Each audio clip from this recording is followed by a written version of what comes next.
Hello there and welcome. This is Terry Magalakis presenting to you episode 8 of the Thought Movement Program. And listen, I'd like to say thank you very much for listening in on to the other podcast in this 11-part series of the Thought Movement Program. And today with episode 8, we move on to Law VII, which is non-resistance. And basically, I'd like to begin today's episode with a quote from Eckhart Tolle. And Eckhart Tolle quoted simply, "Non-resistance, non-judgment, and non-attachment are the three aspects of true freedom and enlightened living." And when you hear a quote from Eckhart Tolle, what does it really mean to you? What does it really mean to you wholeheartedly? And from that quote, really keep it in the back of your mind while we go through today's episode of Law 7 of non-resistance. And basically from the beginning, I like to say that, society has programmed us that what has gone against us, we should always fight back. And if something that is threatening to us through our needs, our values, our attitudes, morals, and beliefs, we should in return fight it off until it has disappeared. This is something that we've been brought up into learning on basically how to fight things off that is not agreement or that is not in alignment with us. And you see this all over the news, especially with riots and marches and company walkouts. These are all efforts made to counteract threats made towards certain people. And what we've been pre-programming when it comes to resistance is that by resisting something, it brings negativity into our life, means that we are not creating harmony and peace towards ourselves. So something that is basically of the opposite of positivity, that is negative, basically the only way to resist it is to fight it off with all ounce of our energy. And basically, this does not create harmony or peace towards ourselves. And this is, as Raymond Hollowell states in his book, as a misleading idea. And the question I'd like to ask is, how can harmony and peace come from a place where the individual promotes distress and discord? It goes to the quote by Carl Jung when he says, what you resist shall persist. Whatever you are focusing on that it's negative and you're putting so much energy into it, it will always come back to you.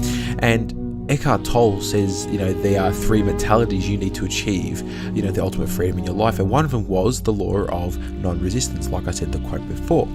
But continuing on with Eckhart Tolle, he quotes also that non-resistance is the key to the greatest power in the universe.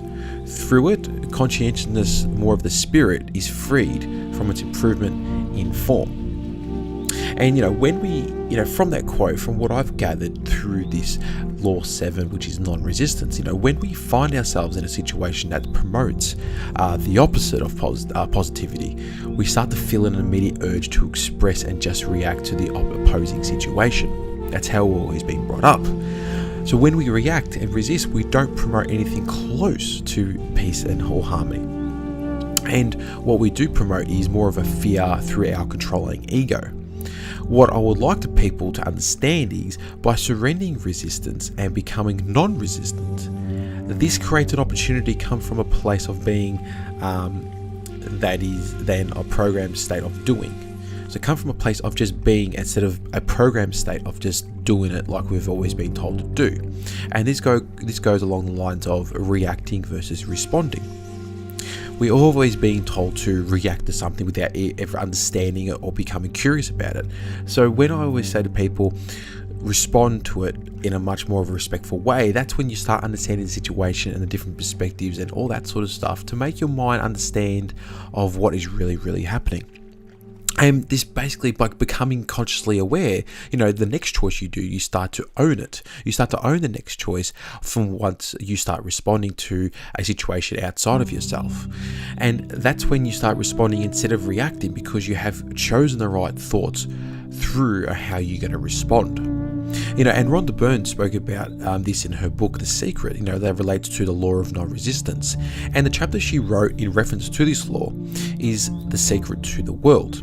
In the first part, Lisa Nicholas goes to quote at the beginning of this chapter, and she says, "People have a tendency to look at things that they want and say, yes, I like that, I want that. However, they look at things that they don't want and they give them just as much energy, if not more. with the idea that they can stamp it out, they can eliminate it, obliterate it. In our society, we've become content with fighting against things. Fighting against cancer, fighting against poverty, fighting against war, fighting against drugs, fighting against terrorism, fighting against violence. We tend to fight everything that we don't want, which actually creates more of a fight. And this is what that's what Lisa Nicholas quoted. And basically, from what I gather from this, we can't resist something if we have thought of it in the first place. It's a vicious cycle of energy that we are only making it stronger through our thoughts and feelings. So when we have to create a new image, a new signal, a new thought, a new feeling before we think of resistance, this is what we have to do. The event, the circumstances, the experiences can only get bigger because that is the law of the universe. It's serving you negatively or positively, whatever you focus on. You can't expect to have new thoughts or new feelings, a new signal, if you're doing the same old thing over and over again by resisting. And basically, the universe will only give it to you like a genie in the bottle. It will just say to you, your wish is my command. It will give it to you straight up. If we look around, in this world, we all know that this world began with one idea and one thought alone to create everything that exists today. Once that idea or thought had appeared, we give it more focus with emotions and feelings, and it becomes even bigger. Before you know it, those thoughts and emotions keep that very event, circumstance, or experience in our own existence.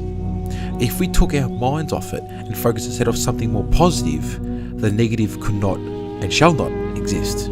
It would evaporate and disappear. And this is how the law of non-resistance works, is when we take our minds off something that is serving us negatively and focus on something instead of negativity, but something more positive, more important, the negative starts to become weaker and weaker until it disappears, until it's forever gone.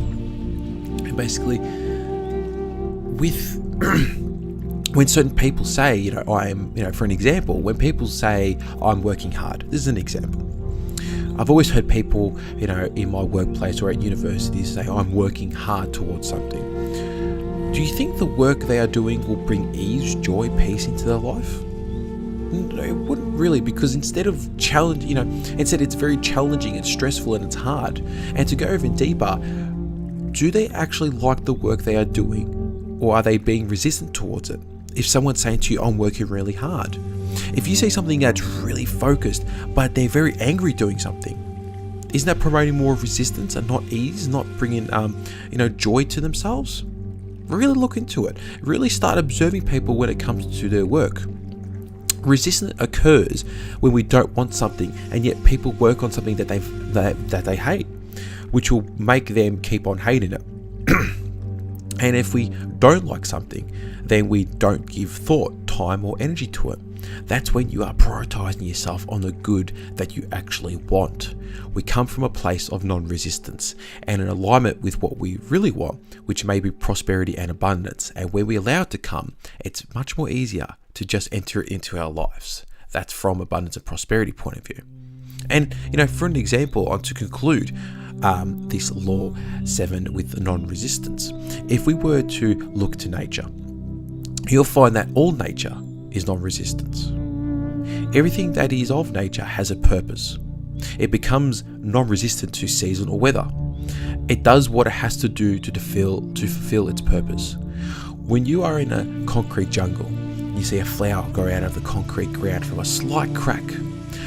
Does that concrete ground stop the flower from fulfilling what is it out to do? No. The flower is not interested in what it can stop it. It doesn't need to build up power to push through the crack.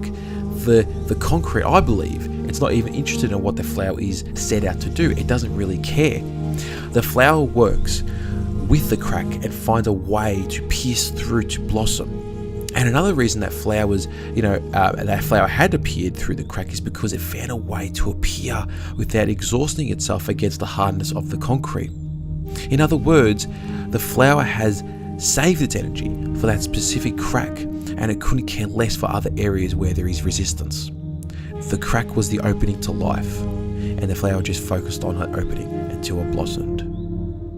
And on that conclusion, I'd like to say thank you very much for listening to today's episode of Law 7 of Non-Resistance. Stay tuned for the next episode of episode 9, when we start talking about the law of forgiveness. Until then, thank you very much.